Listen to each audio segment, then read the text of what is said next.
Praise the Lord. இன்றைய நாளுக்குரிய வேத வசனம் அப்போஸ்தலர் 1வது அதிகாரம் 5வது வசனம். ஆகையால் நீங்கள் எருசலேமை விட்டு போகாமல் என்னிடத்தில் கேள்விப்பட்ட பிதாவின் வாக்குத்தத்தம் நிறைவேற காத்திருங்கள் என்று கட்டளையிட்டார். அன்புக்குரியவர்களே, இந்த அருமையான காலை வேளையிலும் அருமைநாதர் இயேசு கிறிஸ்துவின் இனிய நாமத்தில் உங்களை வாழ்த்துகிறேன். இந்த அருமையான வசனத்திற்காய் கர்த்தருக்கு நன்றி செலுத்துவோம். எருசலேம் என்பது கர்த்தர் வாசம் பண்ணுகிற இடம். அந்த ஆலயத்திலே நாம் காத்திருக்கும் போது, அந்த எருசலேமிலே விட்டு போகாமல் காத்திருக்கும் போது, பிதாவினால் சொல்லப்பட்ட வாக்கு தத்தங்கள் நிறைவேற நாம் காத்திருக்க பிதாவானவர் நம்மோடு பரிந்துரை செய்வதாய் காணப்படுகிறது. அன்புக்குரியவர்களே, காரணம் நாம் அநேக வாக்கு தத்தங்களை கர்த்தர் நமக்கு தந்திருக்கிறார். அநேக சூழ்நிலைகளிலே பயப்படாதே, நான் உனக்கு துணை நிற்கிறேன், அப்படியாய் அநேக நான் உன்னை விட்டு விலகுவதில்லை, உன்னை கைவிடுவதில்லை என்று அநேக வாக்கு தத்தங்கள் நம்முடைய வாழ்க்கையிலே உண்டு.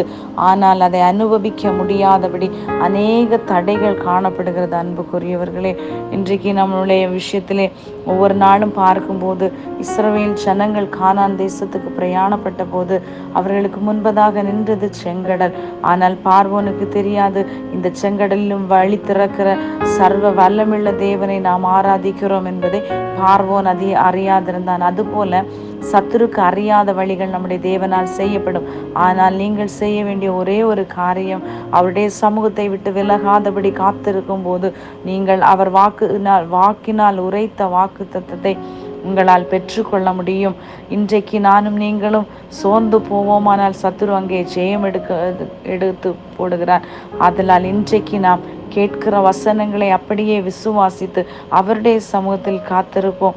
அவருடைய சமூகத்தில் காத்திருந்து வாக்குத்தத்தம் பண்ணப்பட்டதை பெற வேண்டுமானால் நமக்கு அதற்கான பொறுமையும் தேவை. காரணம், சில காலங்கள் ஒரு குறித்த காலத்திற்காக தரிசனம் வைக்கப்பட்டிருக்கிறது. அன்புக்குரியவர்களே, அது தாமதித்தாலும் நாம் அதற்காய் காத்திருக்க சொல்லி கர்த்தருடைய வசனம் நமக்கு தெளிவாய் சொல்லுகிறது. காரணம், கர்த்தருடைய வசனம் வேதம் என்பது அது ஜீவனுள்ளதாய் இருக்கிறது. அது நமக்கு ஜீவன் கொடுக்கிறதாய் இருக்கிறது. அது ஜீவனுள்ள இருபுறமும் கருக்குள்ள பட்டயமாய் இருக்கிறது. தீமையை வேறறுக்கக்கூடியது, நன்மையை வளர்த்தக்கூடிய ஒரு நல்ல ஆயுதமாய் இருக்கிற வேதத்தை நாம் வாசிக்கும் போது அதில் உள்ள வாக்கு தத்தங்கள் பெறுவதற்காக நாம் எருசலேம் என்பது கர்த்தர் வாசம் பண்ணக்கூடிய இடம்.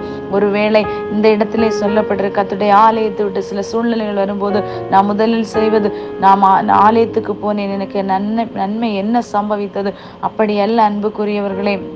அந்த ஆலயம் விட்டு போகாதபடி காத்திருக்கும் போது ஒரு சகரியா காத்திருந்தான், அவனுக்கு ஒரு யோவான் கொடுக்கப்பட்டார். அதுபோல அன்னாள் காத்திருந்தாள், சாமுவேல் கிடைத்தான். அதுபோல இந்த நாட்களிலே நமக்கு வாக்குத்தத்தம் பண்ணப்பட்டதை பெரும்படியாய் எருசலேம் விட்டு போகாமல் காத்திருங்கள். கர்த்தர் நன்மையானதை தருவார். கர்த்தர் தாமே உங்களை ஆசீர்வதிப்பாராக. ஆமேன். God bless you all.